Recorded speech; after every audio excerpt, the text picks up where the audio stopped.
If you feel stuck, but still have a big dream inside you, don't just play this video in the background.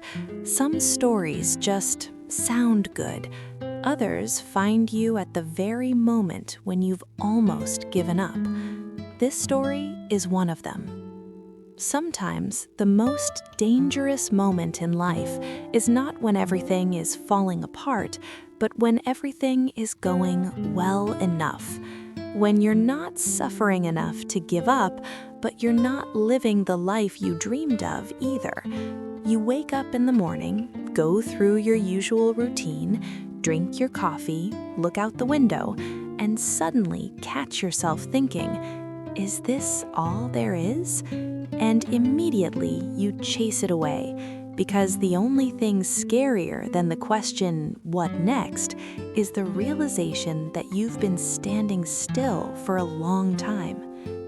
I heard this story from a man who had long called himself lazy. He said it easily, almost with a smile. "I'm just lazy," he said. "I have ambitions, but I lack discipline." This phrase was a convenient refuge for him. Laziness sounds safe. Laziness doesn't require decisions. Laziness can always be justified. Not today, later, someday. His name was Michael. An ordinary name, an ordinary life. He was in his early 30s, a job that he didn't hate, but that didn't give him a sense of purpose, an apartment that was neat but empty, days that passed smoothly, without lows or highs. He often talked about big plans, sometimes with real fire in his eyes. But weeks, months, years passed, and nothing changed. The strangest thing was that he really did dream. He wasn't pretending. He saw another version of his life so clearly that sometimes it became physically painful. He knew what he could have been, and it was this knowledge that made every evening harder. One day, he came home later than usual.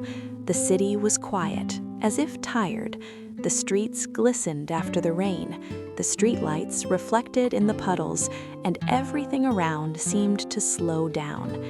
Michael walked without headphones, just listening to his footsteps and his own thoughts, the very ones he usually ran away from. He turned into a small park, not because it was faster, but because he didn't want to go back to his empty apartment right away. Sometimes he deliberately lengthened his route, as if hoping that something would happen along the way that would explain to him why he was continuing to walk at all. An elderly man was sitting on one of the benches. He was feeding the birds, slowly, calmly, as if it were an important ritual. Michael was about to walk past, but their eyes met.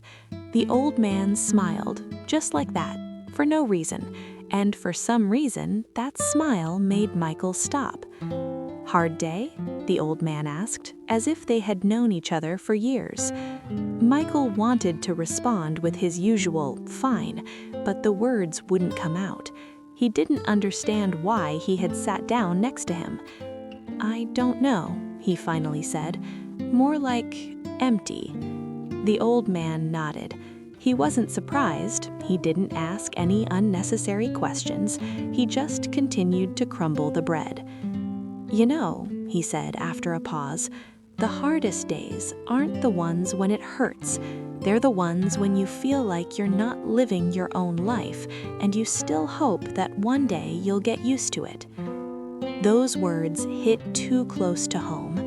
Michael felt something tighten inside him. "I keep thinking I can do more," he admitted, "but I don't do anything. I guess I'm just lazy." The old man smiled quietly. There was no mockery in that smile, only understanding.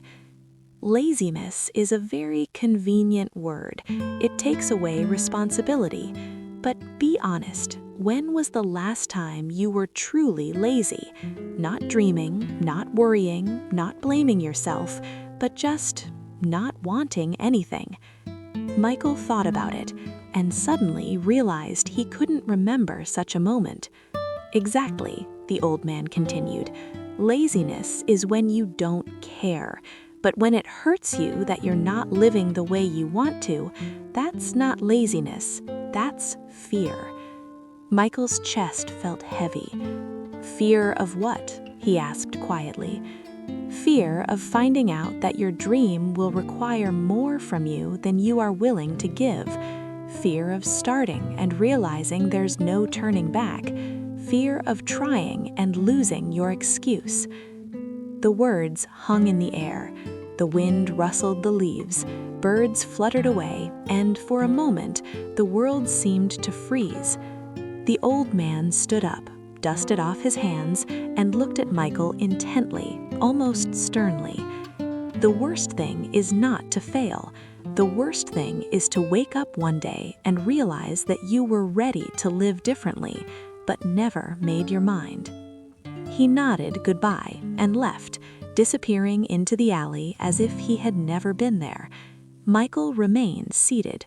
For a long time, he stared ahead and, for the first time in many years, did not try to silence his thoughts. He allowed them to be.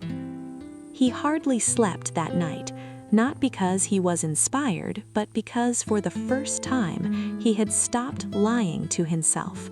He realized that all these years he had not been ambitious but lazy. He had been ambitious and afraid. He clung to his familiar life not because it suited him, but because it was familiar. The next day, no miracle happened. He didn't quit his job, move, or become a different person overnight. But something more important happened. He stopped waiting. He started small, with a step he had been putting off for a long time because it seemed too insignificant to change anything. But it was his step, and it was followed by another. Months passed. Sometimes the fear returned. Sometimes doubts whispered again that it would be easier to stop. But now he knew. Fear is not a sign that you need to retreat. It is a sign that you are moving where you truly need to be. His life did not become perfect, but it became alive. He no longer fell asleep feeling like he was living someone else's script. He knew that even if the path was difficult, at least he was walking it himself. And maybe you're listening to this story right now for a reason. Because somewhere deep down, you also feel like you're stuck, but your dream is still alive. And maybe the only thing you need isn't the perfect moment, but one honest conversation with yourself.